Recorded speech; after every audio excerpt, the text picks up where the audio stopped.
जय श्री कृष्ण। आप सभी को अधिक मास शुक्ल पक्ष एकादशी की ढेरों शुभकामनाएं। प्रिय भक्तों, पुरुषोत्तम मास अधिक मास चल रहा है और ज्येष्ठ अधिक पुरुषोत्तम मास शुक्ल पक्ष की जो एकादशी है उसके विषय में आज हम बात करेंगे, क्योंकि ये एकादशी बड़ी महत्वपूर्ण है। इस एकादशी की जो विधि है वो एकदम अलग है। इस एकादशी के नियम बाकी एकादशी से भिन्न होते हैं, क्योंकि ये अधिक मास की एकादशी है। अधिक मास की पूजा विधि भिन्न होगी, स्नान विधि भिन्न होगी, और इसका जो पुण्य है ये भी अन्य एकादशी की तुलना में कई गुना अधिक है। ये कहिए कि ये करोड़ों गुना अधिक पुण्य देने वाली एकादशी है। तो पुराणों में क्या वर्णन आता है इस एकादशी के विषय में, कैसे इसकी पूजा करनी चाहिए, इसका व्रत हमें कैसे करना चाहिए, नियम क्या है, जो पुरुषोत्तम मास से स्नान कर रहे हैं उन्हें किन नियमों का पालन करना है इस एकादशी पर, और पूजन कैसे करना है, शुभ मुहूर्त रहेगा और सही तिथि का निर्धारण कैसे रहेगा, इस प्रकार से संपूर्ण जानकारी आने वाली एकादशी के विषय में आपको प्रदान की जाएगी। हे भक्तों, एकादशी को लेकर इस बार बड़ा कंफ्यूजन है, क्योंकि सामान्य लोग ये जानते हैं कि ज्येष्ठ मास में जो अपरा एकादशी आती है उसके बाद निर्जला आ जाती है। सबको लग रहा है कि निर्जला एकादशी आने वाली है। लोग ध्यान नहीं दे रहे हैं कि ये अधिक मास चल रहा है और निर्जला कभी भी अधिक मास में नहीं आती। ये नहीं देखना कि अपरा निकल गई तो किताबों में लिखा है। अपरा के बाद अगली एकादशी जो है 14वीं एकादशी जो आती है वो निर्जला होती है। अगर अधिक मास हो तो ऐसी अवस्था में अगली जो 14वीं एकादशी है वो निर्जला एकादशी नहीं आती। पहले अधिक मास की 2 एकादशियां आएंगी जिनको अलग अलग नामों से जाना जाता है। कुछ लोग पद्मिनी और परमा के नाम से जानते हैं और कुछ लोग इन एकादशियों को कमला और के नाम से जानते हैं। नाम भिन्न हो, लेकिन ये एकादशी जो है अधिक मास की पुरुषोत्तम मास की एकादशी कही गई है। और आज हम इसी की बात करेंगे जो आने वाली एकादशी है। कुछ पुराणों में इसका नाम आता है पद्मिनी एकादशी के रूप में, और कुछ पुराणों में इसका नाम कमला एकादशी के रूप में आता है। ये एकादशी परम कल्याणकारी है। मैं जानकारी आरंभ करूं उससे पहले आपसे निवेदन है कि वीडियो यदि थोड़ा सा भी उपयोगी लगे तो एक बार लाइक अवश्य कीजिएगा, और जितना हो एक बार एक वर्ष कीजिएगा, सके शेयर कीजिएगा, जिससे कि अधिक से अधिक लोग इसका लाभ ले सके। क्योंकि अनेकों पुराण पढ़ने के बाद, बड़े रिसर्च के बाद हम ये वीडियो बनाते हैं, अनेकों पुराणों से जानकारी लेके आते हैं। क्योंकि हमारी 4 पीढ़ियां पंडित कर्म में बीती है, तो हमारे पास सभी पुराण उपलब्ध है जो आज विरुक्ति की कगार पर है, और वहां से हम एक एक जानकारी, महत्वपूर्ण जो नियम होते हैं उनको ढूंढ के आपके लिए लेके आते हैं। तो वीडियो को लाइक करें, शेयर करें और कमेंट बॉक्स में अपनी राय अवश्य बताएं कि आपको हमारा चैनल या हमारे द्वारा दी गई जानकारी कैसी लगती है। और एक बार अवश्य लिखें ओम नमो भगवते वासुदेवाय या जय श्री हरि। आप देखें धर्म साधना टीवी ज्योतिष संस्थान का प्रतिष्ठित यूट्यूब चैनल धर्म साधना टीवी धार्मिक। अगर सभी ज्योतिष शास्त्र और पंचांग पर आधारित व्रत त्योहारों की जानकारियां पाते रहना चाहते हैं तो चैनल को सब्सक्राइब कीजिए और बेल आइकन को प्रेस कीजिए। बात करें पुरुषोत्तम मास की एकादशी की, तो इसको कमला नाम से भी जाना जाता है। पद्म पुराण में वर्णन आता है कि ये कमला नाम से कही गई है। वही कुछ पुराणों में इसे पद्मिनी के नाम से भी कहा जाता है। इस एकादशी के बारे में भगवान श्री कृष्ण कहते हैं कि ये मनोवांछित फल देने वाली है। इस एकादशी का व्रत करने से भगवान नारायण के साथ माता भी अनुकूल होती है, अर्थात उत्तम फल देती है। भगवान श्री कृष्ण कहते हैं कि इस एकादशी का व्रत मनुष्य को यत्न पूर्वक करना चाहिए। इस व्रत को करने से मनुष्य कीर्ति को प्राप्त करता है, यश को प्राप्त करता है, और सभी सुख वैभव भोगते हुए अंत में वैकुंठ को प्राप्त करता है। कीर्ति और यश से अभिप्राय है कि आप अपने जीवन में ऊंची ऊंचाइयों को छूते हैं, आपको मान सम्मान मिलता है, और जब आप अपनी आयु कर लेते हैं तो आपको परम धाम की प्राप्ति होती है, भगवान नारायण का धाम प्राप्त होता है। पुराणों में वर्णन आता है जहां भगवान श्री कृष्ण स्वयं कह रहे हैं, हे महाराज युधिष्ठिर, इस एकादशी का पुण्य इतना अधिक है और इसका महत्व में इतना विशाल है कि इसका वर्णन 4 मुख वाले स्वयं ब्रह्मा भी नहीं कर सकते। वो भी इतने समर्थ नहीं है कि इस एकादशी के महत्व में का वर्णन कर इतना अधिक पुण्यदायी है, ये व्रत इतना अधिक पुण्यदायी है, ये एकादशी। प्रिय भक्तों, इस एकादशी का व्रत आप रूप से कीजिए। एक तो पुरुषोत्तम मास वैसे ही करोड़ों गुना अधिक पुण्य देने वाला भगवान नारायण का प्रिय मास है, और प्रिय मास के साथ जब भगवान नारायण की प्रिय तिथि भी आ जाए तो उस व्रत को कभी भी मनुष्य को नहीं छोड़ना चाहिए। पुराण कहते हैं कि चाहे शुक्ल पक्ष की एकादशी हो चाहे कृष्ण पक्ष की, दोनों ही एकादशी मनुष्य को सदैव करनी चाहिए। अब मैं आपको इस एकादशी के नियमों के बारे में बताता हूं कि कैसे हमें इस एकादशी का व्रत करना चाहिए। इसके नियम क्या है? शास्त्र कहते हैं दशमी तिथि का दिन है ना, वहीं से इस एकादशी के नियम आरंभ हो जाएंगे, व्रत के नियम आरंभ हो जाएंगे, जिनका पालन आपको शुरू करना है। तो दशमी तिथि को क्या करना है? कहते हैं कि उस दिन कांसे के पात्र में भोजन नहीं करना चाहिए। कांसे के पात्र को मैंने हमेशा ही बताया है कि एकादशी के एक दिन पहले ही त्याग देना चाहिए। ना भगवान को भोग में प्रयोग करें, ना कुछ बनाने में, और ना स्वयं भोजन करने में। कांसे का त्याग कहा गया है। दशमी, एकादशी, द्वादशी को मदिरा का त्याग कर देना चाहिए। बहुत से ऐसे लोग होते हैं जो मांस मदिरा का सेवन करते हैं, परंतु एकादशी का व्रत भी करते हैं, तो उन्हें दशमी तिथि को ही उसका त्याग करना चाहिए। ऐसा नहीं कि आज खाएं और कल व्रत कर लें। शाख मधु, मधु अर्थात शहद, शहद वर्जित है। शहद का सभी पुराणों में कहा गया है कि दशमी तिथि और द्वादशी तिथि, एकादशी पर शहद का प्रयोग नहीं करना चाहिए, शहद को नहीं खाना चाहिए। साथ ही पौधों का साग नहीं खाना चाहिए, चना नहीं खाना चाहिए, और पराया अन्न नहीं खाना चाहिए। पराया अन्न से अभिप्राय है दूसरे का अन्न। भंडारा खा रहे हैं आप, ऑफिस में काम करते हैं, एक दूसरे के साथ भोजन कर लेते हैं, दशमी तिथि को नहीं करना चाहिए। जो भी व्रत करना चाहते हैं उनको तो अवश्य नियमों का पालन करना ही चाहिए।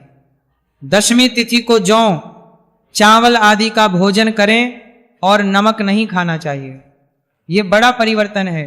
अन्य एकादशी में ऐसा नहीं आता कि दशमी तिथि को आप नमक छोड़ दें। इस एकादशी पे आपको दशमी तिथि को नमक का त्याग करना है।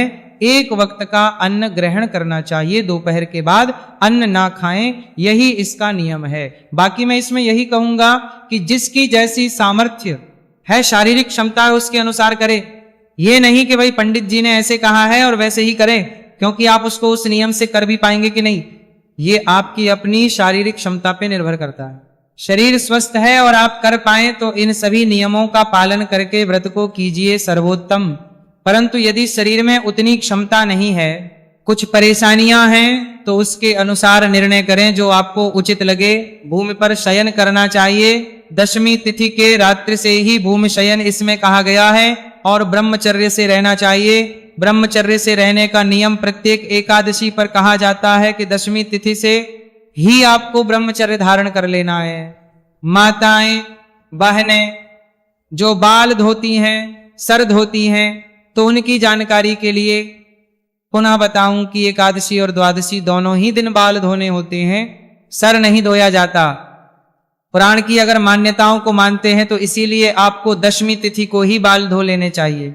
अब प्रश्न उठता है, पंडित जी मान लो दशमी तिथि को कोई ऐसा वार आ रहा हो जिसमें बाल धोने वर्जित हो, मना हो, तो क्या करें? तो ऐसे में जो जल है ना जिससे आपको बाल धोने हैं, उसमें थोड़ा सा कच्चा दूध मिला लीजिए, चाहे एक ढक्कन ही डालिए। थोड़ा सा कच्चा दूध अगर उसमें डाल देंगे तो वो दोष जो है समाप्त हो जाता है। ऐसा पुराणों में वर्णन आता है। और ब्रह्मचर्य धारण कर लीजिए। ब्रह्मचर्य का पालन दशमी से धारण करेंगे, एकादशी और द्वादशी पारण तक आपको मानना होगा। इस प्रकार से मनुष्य को दशमी का दिन, दशमी तिथि का दिन अर्थात व्रत के एक दिन पूर्व का जो समय है, दिन है, उसको व्यतीत करना चाहिए।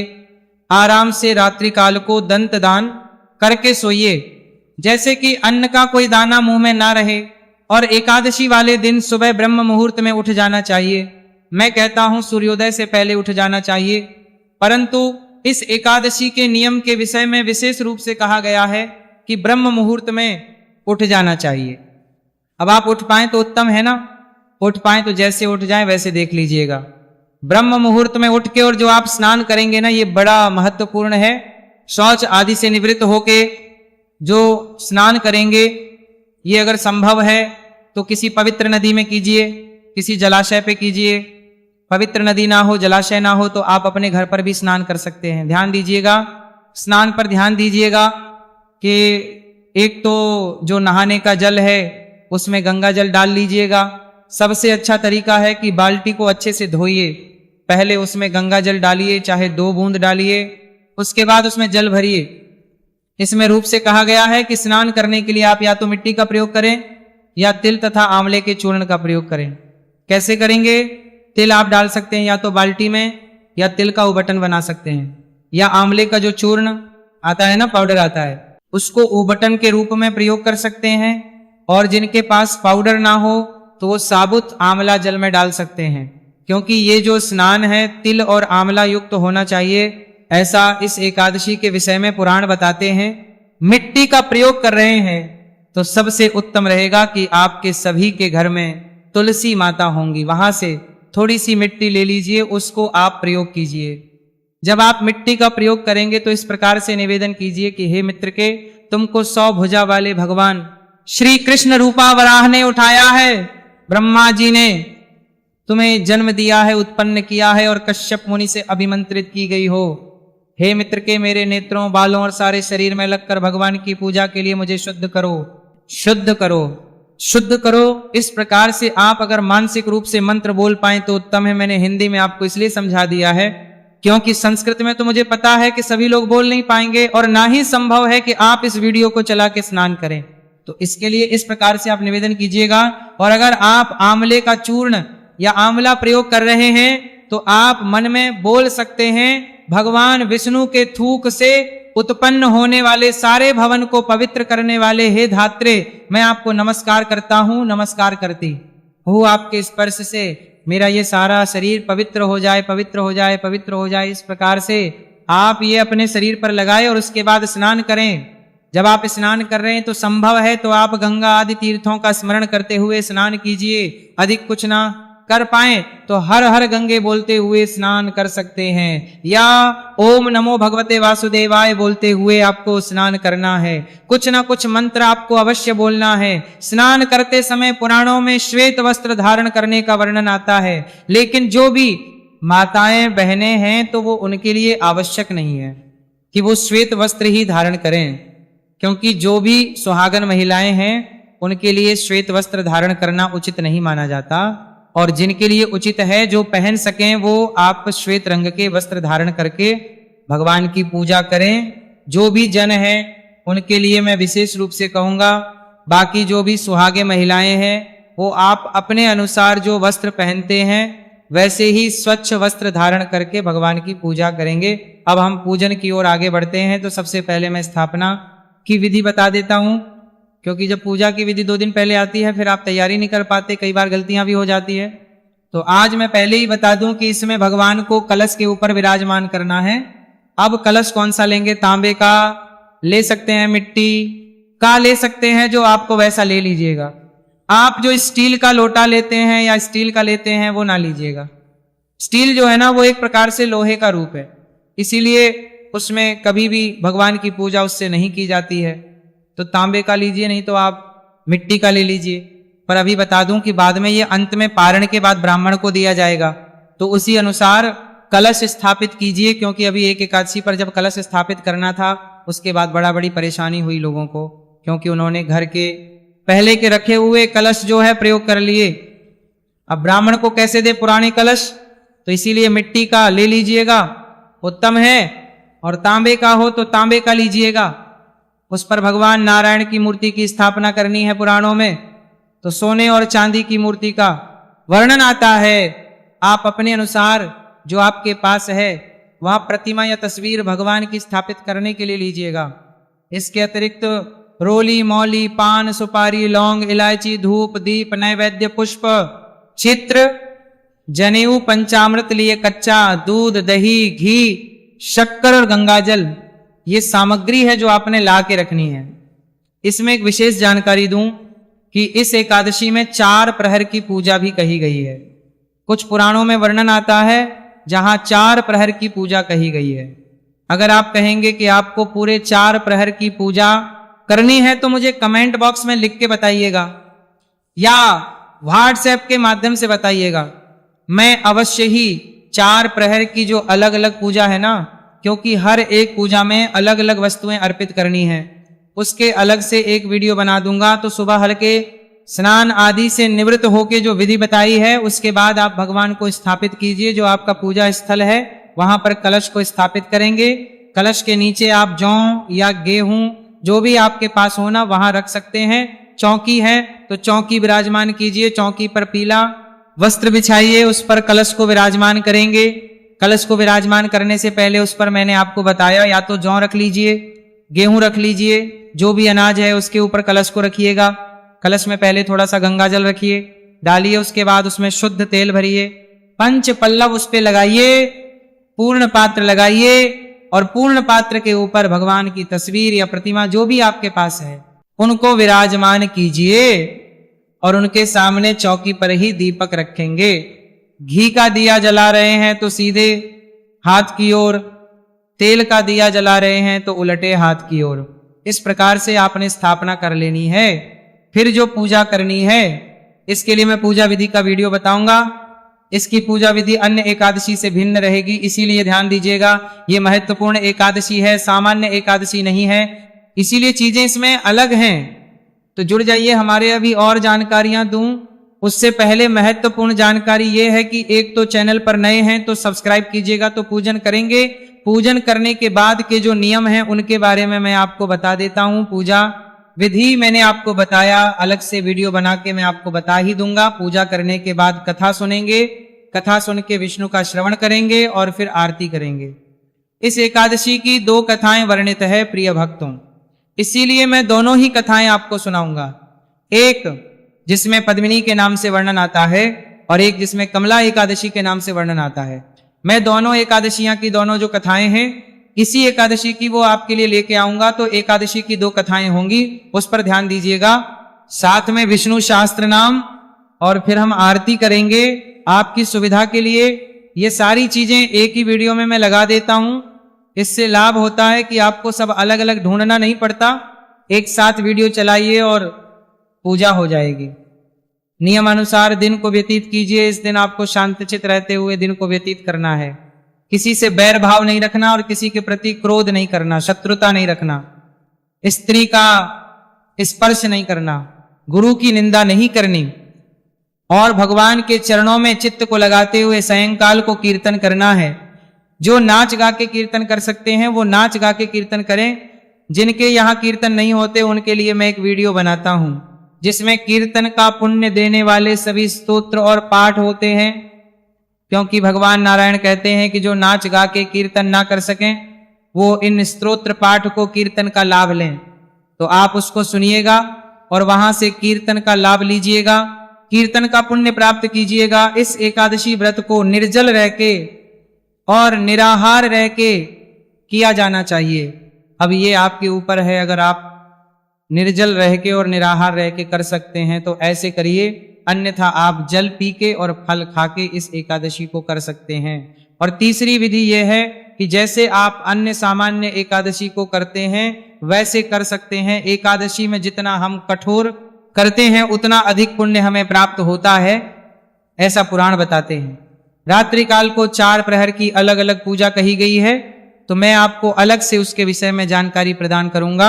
अगले दिन सूर्योदय से पहले उठना चाहिए। जो लोग शयन कर रहे हैं उनको रात्रि जागरण इसमें परम कल्याणकारी है। जो पूरी रात्रि जाग सके बहुत उत्तम है, और जो ना जाग पाए तो 2 बजे तक तो आप जागरण कीजिए और अगले दिन सूर्योदय से पहले उठिए। उठने के बाद स्नान आदि कीजिए, स्वच्छ वस्त्र धारण कीजिए, भगवान नारायण की पूजा कीजिए।